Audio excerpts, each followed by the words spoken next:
John Hartman tercengang dan terbakar ambisi. 6 kali timnas Indonesia gagal di final, kini 2026 ditetapkan sebagai tahun pembalasan sejarah. John Hartman melihat potensi besar yang selama ini seperti terkurung oleh trauma kegagalan di momen-momen krusial. Simak penuturan lengkapnya yang bikin dakdikduk mendengarnya. Bela Garuda sampai titik darah penghabisan. Ketika Bung Towel dan Coach Justin mengkritik John Hartman, netizen dan pemain timnas Indonesia turun tangan. Simak fakta selengkapnya berikut ini.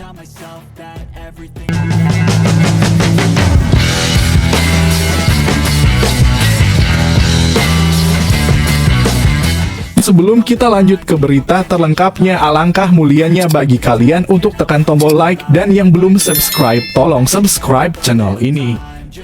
John Hartman tercengang dan terbakar ambisi. 6 kali timnas Indonesia gagal di final, kini 2026 ditetapkan sebagai tahun pembalasan sejarah. John Hartman melihat potensi besar yang selama ini seperti terkurung oleh trauma kegagalan di momen-momen krusial. Simak penuturan lengkapnya yang bikin dakdikduk mendengarnya. Ketika John Hartman resmi menangani timnas Indonesia, ia tidak hanya datang membawa papan strategi dan catatan taktik. Ia juga membawa rasa ingin tahu yang besar terhadap sejarah sepak bola negeri ini.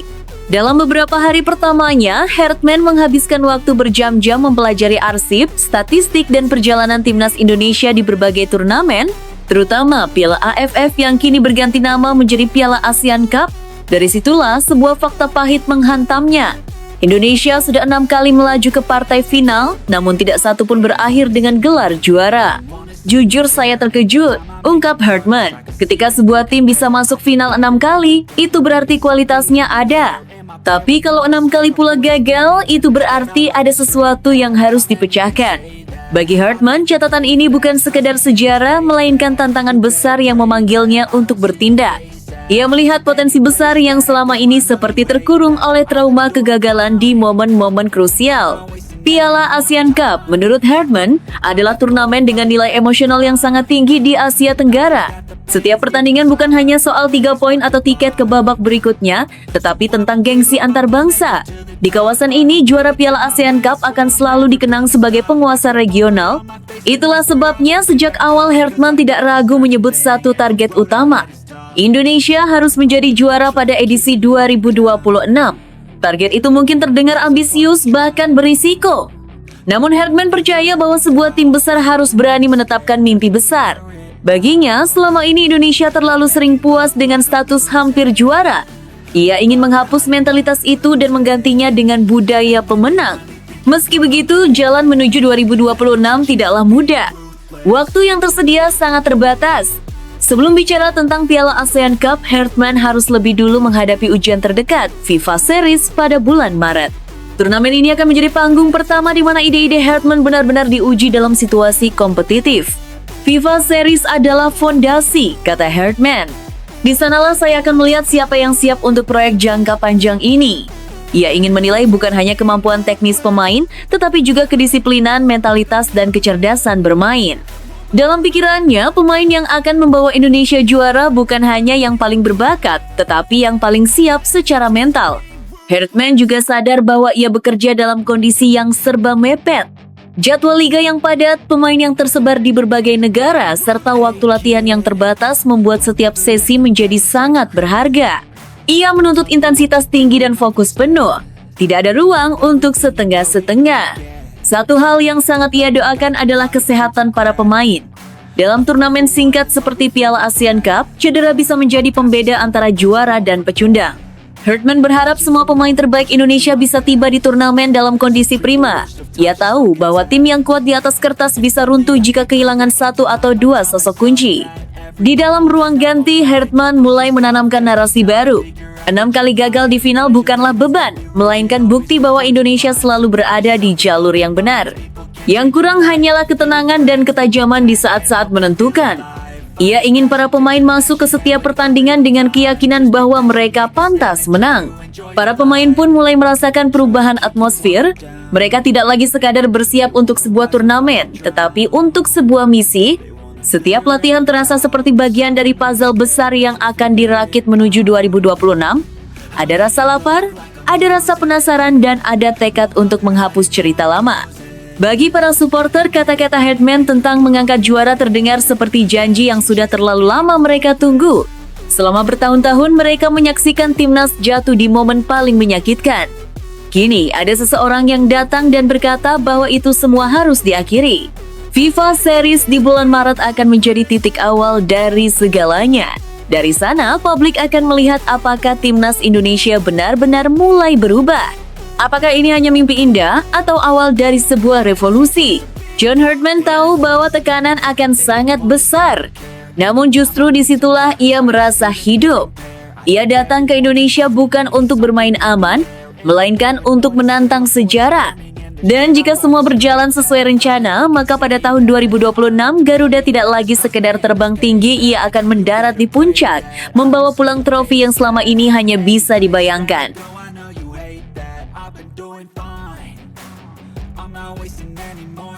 Bela Garuda sampai titik darah penghabisan. Ketika Bung Towel dan Coach Justin mengkritik John Herdman, netizen dan pemain timnas Indonesia turun tangan. Simak fakta selengkapnya berikut ini. Belum genap 1 musim John Herdman menukangi timnas Indonesia, namun namanya sudah menjadi pusat badai. Bukan karena hasil buruk di lapangan, melainkan karena gelombang kritik tajam dari dua figur publik sepak bola nasional, Bung Towel dan Coach Justin. Apa yang awalnya berupa analisis taktis, perlahan berubah menjadi konflik opini besar yang memecah ruang publik, mengguncang media sosial, dan memicu reaksi emosional dari para supporter hingga pemain timnas sendiri. Kritik Bung Towel datang seperti petir di siang bolong.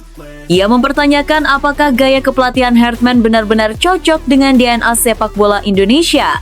Menurutnya, Indonesia memiliki karakter bermain cepat, penuh improvisasi dan agresif. Namun dalam beberapa pertandingan awal di bawah Herdman, Bung Towel melihat permainan yang lebih kaku, terstruktur ketat, dan seolah membatasi kreativitas alami pemain.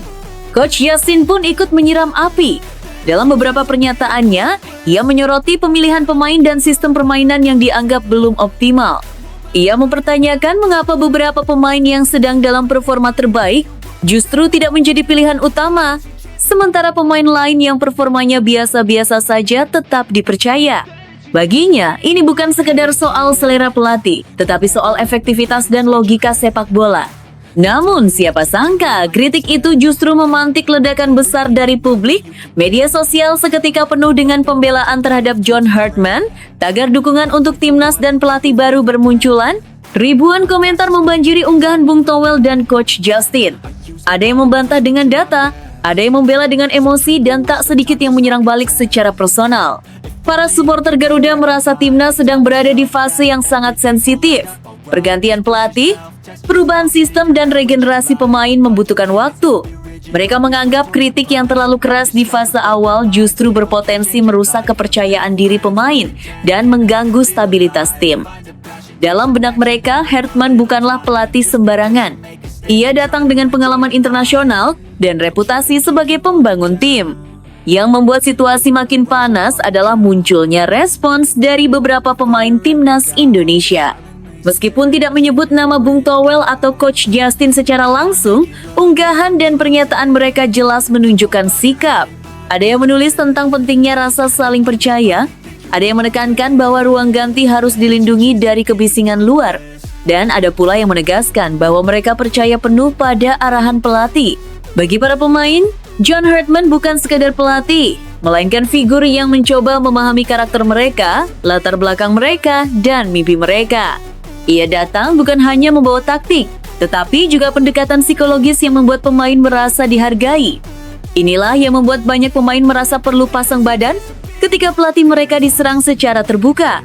Di sisi lain, Bung Towel dan Coach Justin tidak merasa sedang menyerang.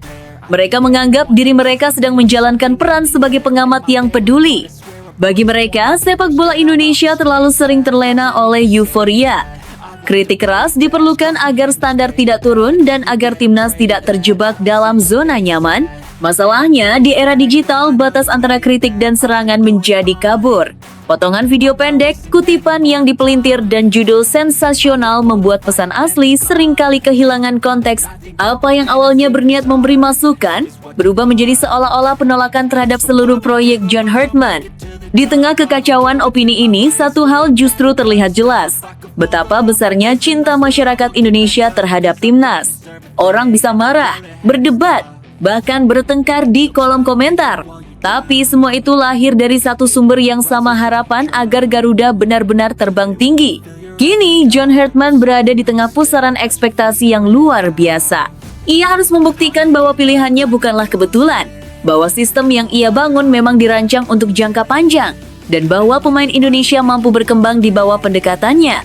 Waktu akan menjadi hakim yang paling adil. Sementara itu, Bung Toel dan Coach Justin tetap akan bersuara.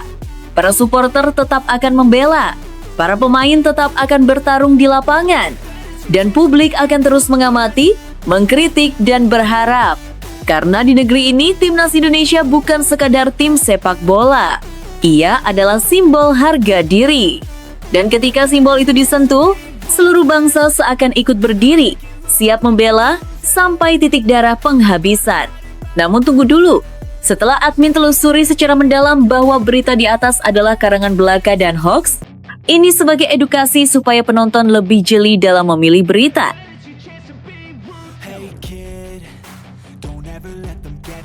Alhamdulillah, kabar bahagia. Bung Harpa nilai John Hartman punya visi besar untuk masa depan Timnas Indonesia. John Hartman ini sangat menarik. Saya melihat visi dan misinya keren, terstruktur, dan punya arah yang jelas. Bukan sekedar janji, tapi ada konsep bagaimana tim ini mau dibangun, bahkan bisa lebih tinggi dari era Shin Tae-yong jika berjalan dengan baik tanpa ada campur tangan dan gangguan-gangguan pihak lain. Ujar Bung Harpa dalam pandangan luasnya. Penunjukan John Hartman sebagai pelatih baru tim nasional Indonesia terus memantik perhatian publik sepak bola tanah air. Di tengah berbagai reaksi dan ekspektasi yang mengiringi kehadirannya, muncul pandangan optimistis dari pengamat sepak bola nasional Bung Harpa. Ia menilai John Hartman sebagai sosok pelatih yang sangat menarik, dengan visi dan misi yang dinilai jelas serta berpotensi membawa Timnas Indonesia melangkah lebih jauh dibandingkan era-era sebelumnya.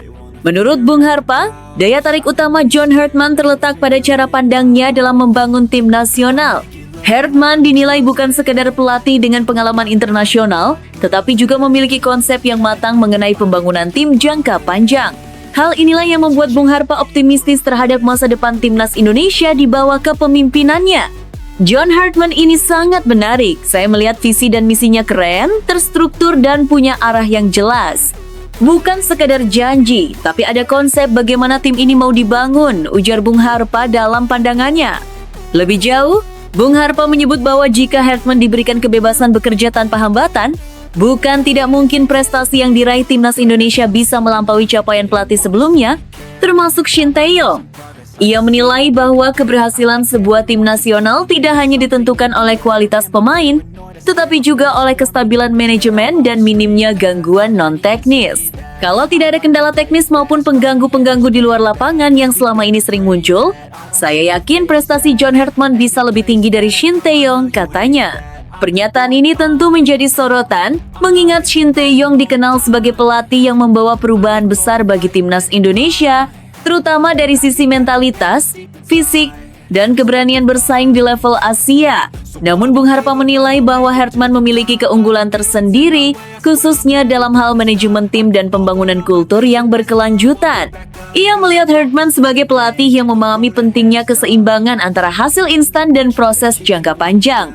Hartman dinilai tidak hanya fokus pada satu turnamen, tetapi juga pada pembentukan sistem permainan, kedalaman skuad, serta kesinambungan regenerasi pemain dari level usia muda hingga senior. Dalam pandangan Bung Harpa, hal inilah yang selama ini kerap menjadi titik lemah Timnas Indonesia. Pergantian pelatih yang terlalu cepat, intervensi berlebihan, serta tekanan hasil jangka pendek seringkali menghambat proses pembentukan tim yang solid. Bung Harpa juga membandingkan potensi era John Hartman dengan periode sebelumnya, termasuk saat Timnas Indonesia ditangani Patrick Kluivert. Menurutnya, meskipun Kluivert memiliki nama besar sebagai mantan pemain kelas dunia, hasil yang ditunjukkan belum sepenuhnya sesuai harapan. Saya melihat timnas Indonesia di tangan John Hartman bisa jauh lebih baik dibandingkan saat ditangani Patrick Kluivert. Bukan soal siapa lebih terkenal, tapi soal siapa yang punya konsep dan tahu bagaimana mengelola tim nasional, ungkapnya. Ia menilai Hartman memiliki pemahaman yang lebih realistis tentang tantangan yang dihadapi negara berkembang dalam sepak bola. Mulai dari keterbatasan infrastruktur, kualitas kompetisi domestik, hingga tekanan besar dari publik dan media. Menurut Bung Harpa, Hartman tampak siap menghadapi semua itu dengan pendekatan yang lebih tenang dan sistematis. Optimisme Bung Harpa juga didasarkan pada rekam jejak Hartman dalam membangun tim secara bertahap. Ia dikenal sebagai pelatih yang memberi perhatian pada detail, disiplin, serta komunikasi yang kuat antara pemain dan staf pelatih. Hal ini dinilai penting untuk menciptakan tim nasional yang tidak hanya kuat secara teknis, tetapi juga solid secara mental. Namun demikian, Bung Harpa mengingatkan bahwa keberhasilan Hartman tidak bisa berdiri sendiri. Dukungan penuh dari federasi, klub, pemain, hingga supporter menjadi faktor krusial. Tanpa kesatuan visi, sebesar apapun potensi pelatih, hasil maksimal akan sulit dicapai.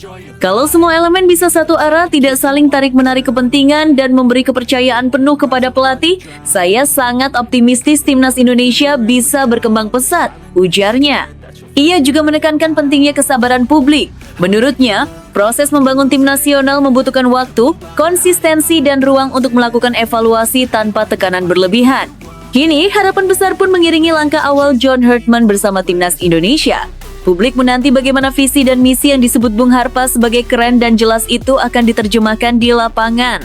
Apakah Hartman mampu membawa timnas Indonesia melampaui capaian era Shin Tae-yong dan menutup kekurangan dari masa sebelumnya? Semua akan terjawab seiring waktu. Satu hal yang pasti, kepercayaan mulai tumbuh. Dan di tengah optimisme tersebut, timnas Indonesia kembali memiliki harapan baru untuk melangkah lebih jauh dan lebih matang di bawah arahan pelatih anyar mereka. Namun tunggu dulu. Setelah admin telusuri secara mendalam bahwa berita di atas adalah karangan belaka dan hoax, ini sebagai edukasi supaya penonton lebih jeli dalam memilih berita.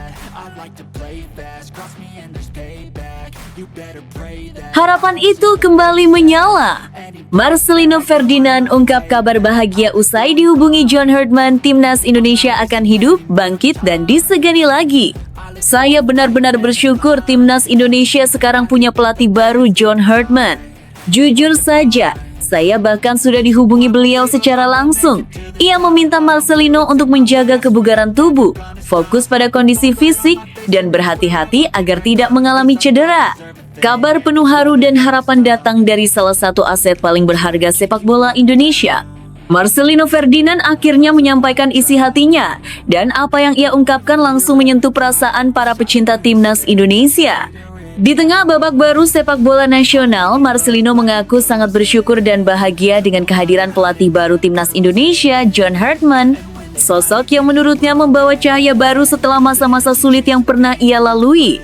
Saya benar-benar bersyukur timnas Indonesia sekarang punya pelatih baru John Hartman.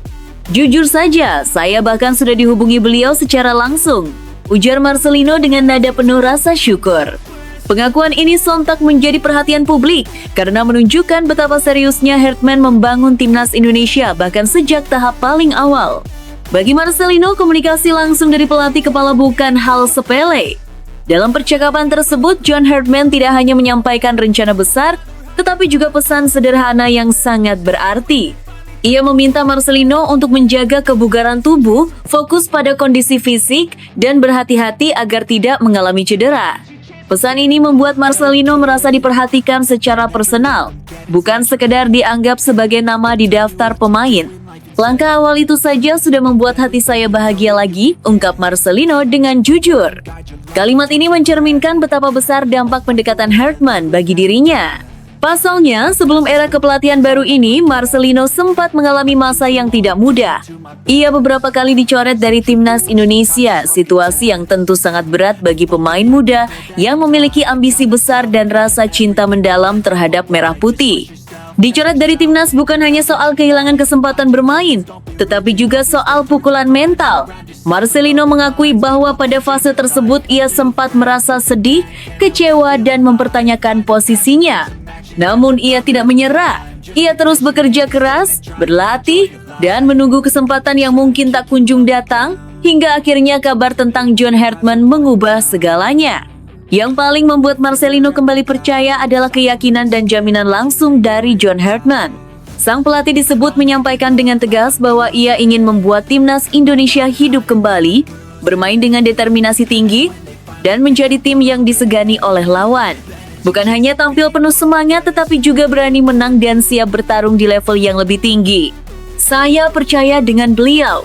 Track recordnya jelas, dia pelatih yang bagus dan penuh determinasi untuk menang, kata Marcelino. Pernyataan ini menunjukkan bahwa kepercayaan Marcelino bukan sekedar emosional, melainkan juga rasional. John Hartman dikenal sebagai pelatih dengan reputasi kuat, mentalitas juara, serta keberanian membangun tim dengan disiplin dan standar tinggi. Marcelino juga menilai pendekatan Hartman sangat berbeda dibanding sebelumnya. Ia tidak menilai pemain hanya dari satu pertandingan atau satu kesalahan. Hartman melihat pemain secara utuh, kondisi fisik, mental, potensi jangka panjang, dan kesiapan menghadapi tekanan besar.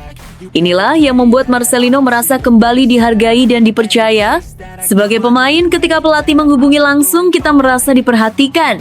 Itu membuat motivasi naik, rasa percaya diri kembali, dan kita ingin membalas kepercayaan itu dengan kerja keras, tutur Marcelino. Baginya, komunikasi terbuka adalah fondasi penting dalam membangun tim yang kuat. Kehadiran John Hartman juga disebut telah mengubah atmosfer di kalangan pemain. Jika sebelumnya ada rasa takut salah, khawatir dicoret, atau bermain dengan beban, kini yang muncul adalah semangat baru, keyakinan, dan rasa lapar untuk membuktikan diri. Marcelino merasa timnas Indonesia sedang bergerak menuju arah yang lebih profesional, terstruktur, dan penuh tujuan. Ia menyadari bahwa perubahan besar tidak bisa terjadi dalam semalam. Namun Marcelino melihat tanda-tanda positif sejak langkah awal. Cara Hartman berbicara, cara ia membangun komunikasi, serta visi besarnya membuat para pemain merasa berada di tangan yang tepat. Marcelino pun berharap masyarakat Indonesia bisa bersabar dan memberikan dukungan penuh. Menurutnya, dukungan supporter adalah kekuatan besar bagi timnas. Kalau semua bersatu, pemain, pelatih, dan supporter, saya yakin timnas Indonesia bisa bangkit dan kembali ditakuti, ujarnya penuh optimisme. Bagi Marcelino Ferdinand, kehadiran John Hartman bukan hanya soal pelatih baru, tetapi soal menghidupkan kembali mimpi yang sempat redup. Mimpi untuk kembali membela timnas dengan bangga, berjuang tanpa ragu, dan membawa Indonesia berdiri sejajar dengan tim-tim kuat lainnya. Kini, harapan itu kembali menyala terang. Dan jika pemain sekelas Marcelino Ferdinand saja sudah merasakan dampak positif bahkan sebelum kompetisi dimulai, maka publik Indonesia punya alasan kuat untuk berharap.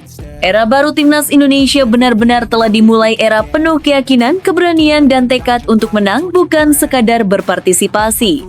Namun tunggu dulu, setelah admin telusuri secara mendalam bahwa berita di atas adalah karangan belaka dan hoax. Ini sebagai edukasi supaya penonton lebih jeli dalam memilih berita. Stamford Bridge tak lagi angker. Enzo Maresca kehabisan kata-kata lihat Chelsea kerap kena comeback. Stamford Bridge yang dulu dikenal sebagai benteng kokoh Chelsea kini tak lagi menghadirkan rasa gentar bagi lawan. Sepanjang musim 2025-2026, The Blues justru kerap kehilangan keunggulan saat bermain di kandang sendiri, membuat Enzo Maresca kehabisan kata-kata melihat situasi tersebut. Di Liga Inggris, Chelsea tercatat telah membuang 11 poin setelah sempat unggul lebih dulu, jumlah tertinggi di kompetisi musim ini. Lebih ironis lagi, 3 kekalahan di Stamford Bridge terjadi dalam kondisi memimpin pertandingan, masing-masing saat menghadapi Brighton, Sunderland, dan Aston Villa. Statistik ini kontras dengan masa lalu, ketika Chelsea pernah mencatatkan rekor 86 laga kandang tanpa kekalahan di Liga Inggris. Maresca menegaskan bahwa tren negatif ini bukan sekedar kebetulan. Menurutnya, Chelsea kerap kehilangan kontrol permainan setelah kebobolan, sehingga momentum berbalik ke pihak lawan. Meski banyak pihak menilai usia skuad yang muda menjadi penyebab utama, pelatih asal Italia itu menolak anggapan tersebut dan menekankan pentingnya memahami akar masalah secara menyeluruh. Kini pertanyaan besar muncul. Apa yang sebenarnya terjadi di Stamford Bridge? Apakah Chelsea membutuhkan pemain berpengalaman? Atau ada persoalan mental yang harus segera dibenahi? Tulis pendapat Anda di kolom komentar. Mikel Arteta siapkan Arsenal hadapi Aston Villa siap tempur di Emirates. Mikel Arteta tak ingin mengulangi kesalahan saat Arsenal takluk dari Aston Villa pada pekan ke-19 Liga Inggris. Kali ini, The Gunners akan menjamu Villa di Emirates Stadium Rabu 31,12 dengan persiapan yang lebih matang dan motivasi berlipat. Arteta mengakui bahwa Aston Villa adalah lawan yang tangguh. Konsistensi tim asuhan Unai Emery membuat mereka kini bertengger di papan atas klasemen. Menurut Arteta, pencapaian tersebut bukan kebetulan, melainkan hasil kerja keras yang terbukti di lapangan. Ia menyebut laga ini sebagai tantangan besar sekaligus pertandingan menarik untuk dimainkan. Pelatih asal Spanyol itu juga mengungkapkan bahwa dirinya telah menonton ulang kekalahan Arsenal dari Villa pada awal Desember lalu. Kekalahan di menit akhir tersebut dijadikan bahan evaluasi sekaligus pemicu semangat. Arteta menegaskan bahwa kemarahan dan kekecewaan harus diarahkan dengan cara yang tepat agar menjadi energi positif bagi tim. Menurut Anda, mampukah Arsenal membalas kekalahan dan menaklukkan Aston Villa kali ini? Tulis pendapat Anda di kolom komentar. Pantas Florian Wirtz bisa cetak gol debut di Liga Inggris. Ternyata Liverpool beri perlakuan khusus. Ternyata Liverpool memberi perlakuan khusus ke Florian Wirtz hingga bintangnya itu sukses mencetak gol perdana di Liga Inggris 2025-2026. Gelandang berusia 22 tahun itu sukses mencetak golnya saat The Reds menjamu Wolverhampton Wanderers Sabtu 27,12,225 malam WIB. Pada pertandingan tersebut, Liverpool berhasil menang dengan skor tipis 2,1 di hadapan para pendukungnya. Kemenangan tim asal Merseyside ini dibuka lebih dulu oleh Ryan Gravenberch pada menit ke-41 berkat tembakannya memanfaatkan umpan tarik Jeremy Frimpong. Hanya semenit kemudian, keunggulan Liverpool digandakan oleh Florian Wirtz berkat tusukannya ke kotak 16 Wolves, memanfaatkan bola sodoran Hugo Ekitike. Gol tersebut menjadi gol perdana dia di Liga Inggris usai tampil 17 laga dan melepaskan total 21 tembakan, seperti yang dikutip dari Opta. Setelah unggul 2 gol, tim tamu sempat memperkecil kedudukan lewat Santiago Bueno pada menit ke-51. Usai laga, Wirtz mengaku dirinya sudah punya perasaan kuat akan mencetak gol perdana di kasta teratas Inggris itu. Saya yakin suatu hari nanti saya akan mencetak gol. Saya hanya tahu bahwa itu akan datang, ucap Wirtz, disadur dari BBC Sport. Dilansir dari Daily Mail, perlakukan khusus itu adalah program spesial yang datang dari fisioterapis di Anfield Gang, Conal Murta. Disebutkan jika Murta memberi program spesial guna meningkatkan massa otot agar mampu beradaptasi dengan sepak bola Inggris. Program spesial ini dilakukan di gym dan berlangsung intens dalam beberapa pekan terakhir. Dari program spesial itu, pemain termahal kedua sepanjang masa Liverpool tersebut bisa menambah massa ototnya sebesar 2 kg.